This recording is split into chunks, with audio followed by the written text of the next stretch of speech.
How we doing? Ryan B. Hebert here, and welcome back to my channel. This is part 2 of my meta forecast for Memphis Regionals 2018 for the 19th season. Let's get started. So guys, I came to you last time with some of the most popular mons that you were probably going to expect at Memphis, but here are some other popular Pokemon that you may run into at Memphis Regionals. First one is the one and only the Amoonguss. It's had a long history in VGC, ever since the Unova region, and for good reason. So let's look at the abilities here for Amoonguss. What do we want to be running? Effect Spore, 30% chance of poison, paralysis, or sleep on making contact with other Pokemon. It's okay. It's not that great as Regenerator, and that's what we're going to be using. This Pokemon restores 1/3 of its max HP rounded down when it switches out. So if your Amoonguss is low and you switch it out, it gains health when it comes back in. Pretty sweet. When we look at what's being run on an Amoonguss these days, it kind of depends on what you're kind of aiming for. Just realize that with Weather Wars, that means that increased sunlight will make fire-type moves more powerful, but in rain, it makes them weaker. So unless you're running a specific berry to take half damage from super effective fire-type moves, which berry, thank you, is the Ocberry. So you could run an Ocberry Amoonguss to try to counter the fact that someone's going to probably try to hit you with a fire-type attack.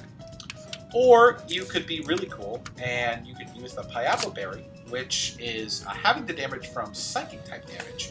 In case someone decides to use Psychic Spam with Mewtwo, Tapu Lele, even a Duskmane Necrozma with Photon Geyser, or even a Lunala if it's carrying Psyshock as well.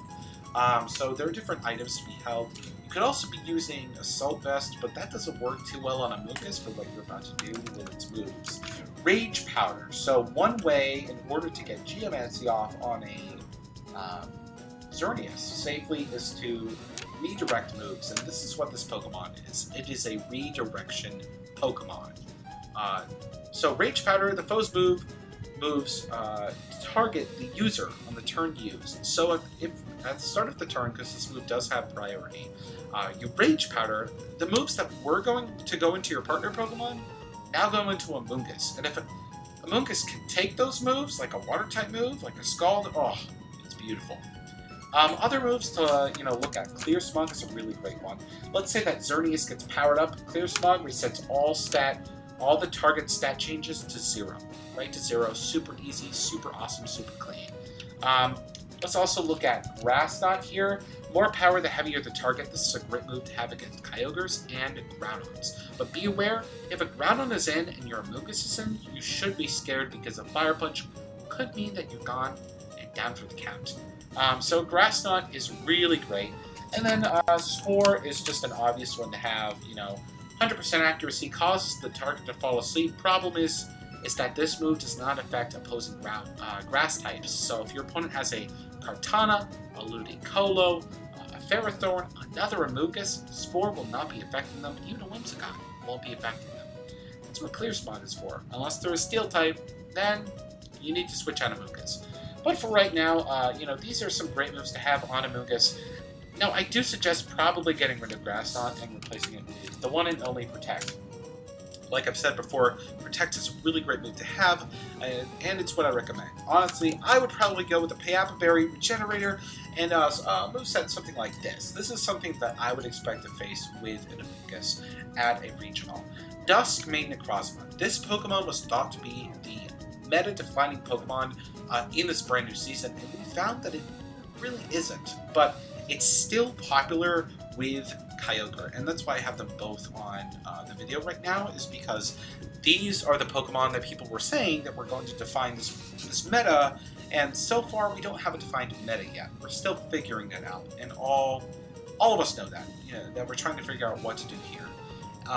But Duskmane Necrozma is very interesting. So Prism Armor, this Pokemon receives 3/4 damage from super effective attacks, so knockoffs, Flare Blitzes, they're not knocking out this Pokemon.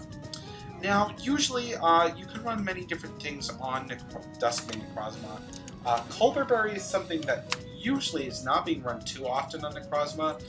Usually you're seeing something like a weakness policy in order to get your attack and special attack raised by 2.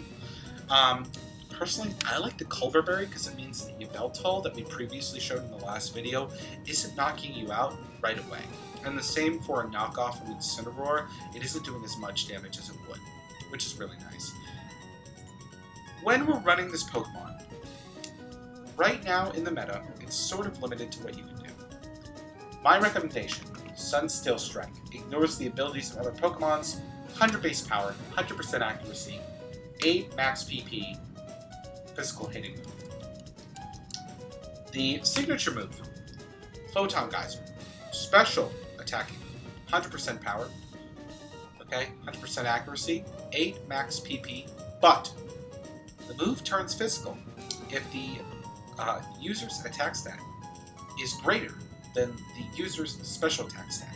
So if I am intimidated a couple times, it will turn my Photon Geyser into a special attacking move again. It's pretty interesting to think about, the strategies that could be played around with that. But it's a really great physical attacking psychic move, which there are not many of, so it's a pretty great move to have. You're obviously going to want to run Protect on this Pokemon, really. You want Protect, and then it gets Earthquake and Earth Power, but it's on a stab, so it doesn't do as much damage. I've also seen Rock Slide on Necrozma as well. It does get Sword Stance as well. So the thing is if you're running the weakness policy, you don't need Sword Stance. So it kind of goes back and forth there. But that's Duskmane Necrozma. Check it out, it's cool. Lunala. Lunala is a Pokemon that I don't have as much experience with because I haven't used it yet.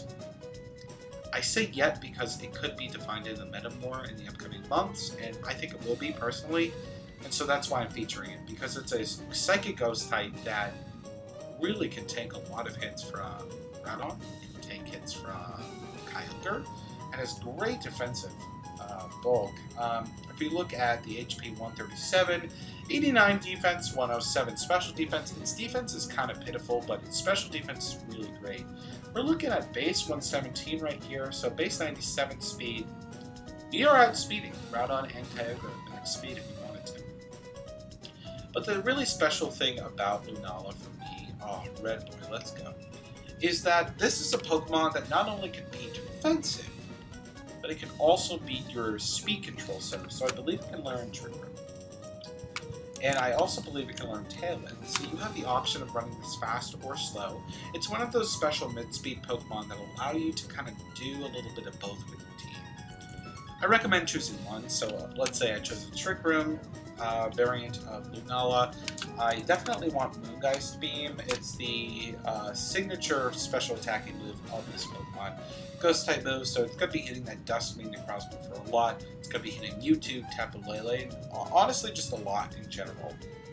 And then, you know, coming from that, you could be running a Calm Mind and then a Protect, that sort of thing. I've also seen a Psyshock. Yeah.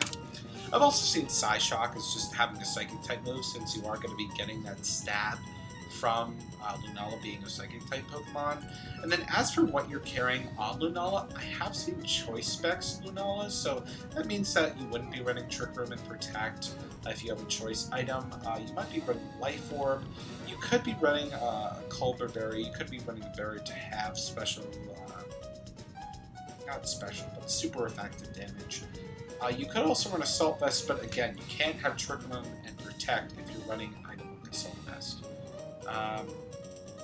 So yeah, that's sort of Lunala. I don't have as much experience with it, but keep in mind that I don't want you to be surprised if you see it, you know? Because when I first saw it, I was surprised, and then I got caught off guard, and I was like, oh man, I could have handled that better if I knew what was coming, if I knew what to expect.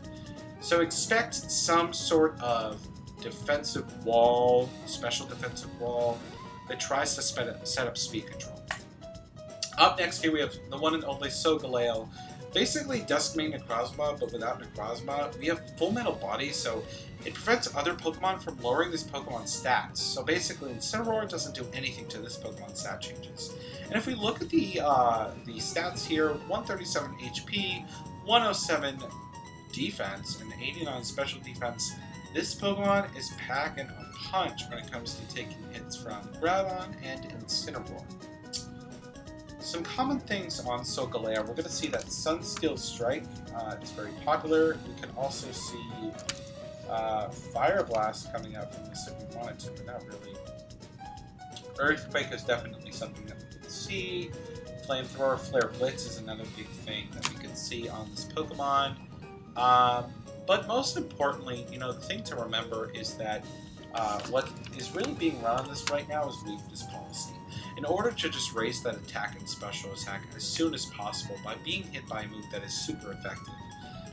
And the stats on this Pokemon are pretty nice. We're at 117 speed here at 31 IVs. It's pretty great. I'll show you. There you go. So it's pretty cool to see. But usually, don't be surprised if it's being run with weakness policy. That's what's being run on it right now. And if it's not weakness policy, it could be a choice band, or it also could be a berry, a pinch berry, that gives it 50% of its max health back once it reaches 25% or below.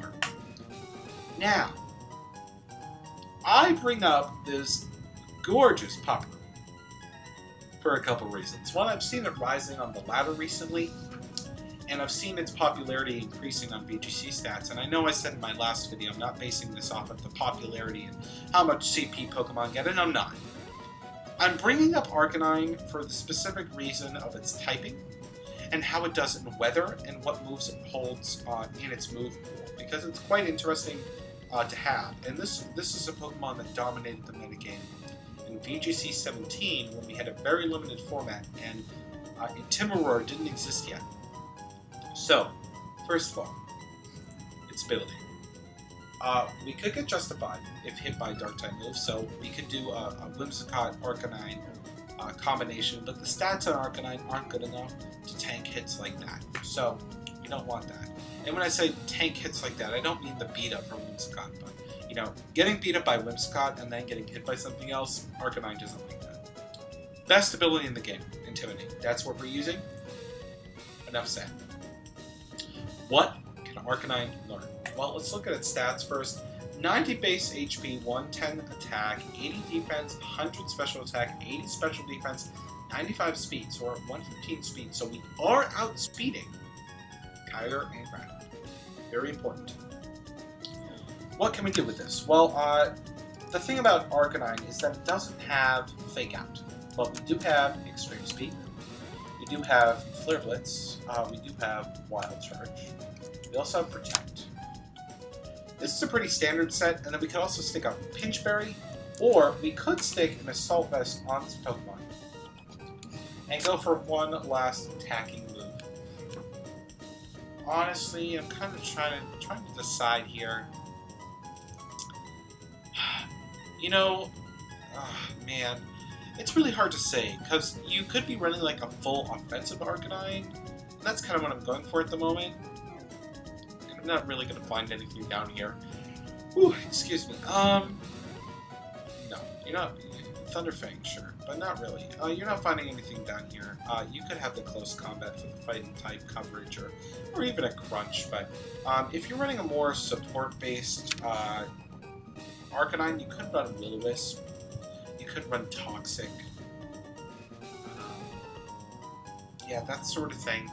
This is just a Pokemon that has done well in the past, and I've seen it increasing in popularity.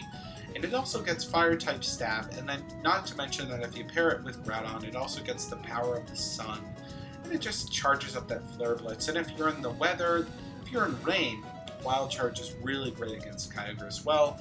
And then if you don't have Psychic Terrain up with a Tapu Lele, Extreme Speed to get off some big damage. Really big damage.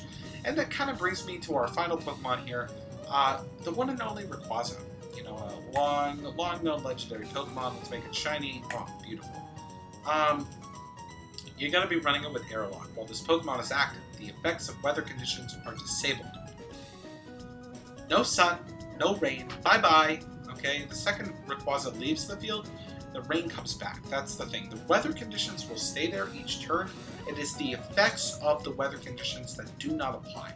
So if Sun is up, Rayquaza comes in, and Arcanine comes in. Arcanine will not be powered up by Sun because the effects of weather conditions are not applied, but it is still there. Keep in mind. What is being run on Rayquaza? Well, things here and there. I've definitely seen Life Orb Rayquaza. I've seen Extreme Speed, Dragon Dance, yeah. Raises the attacker's attack by 1 and speed by 1. Simple. I know I was a little redundant there, sorry. And then also, since we are a Dragon Flying type, that means where's the? Come on. So once this thing gets to a +1, the Extreme Speed does a lot of damage. Like, a lot of damage.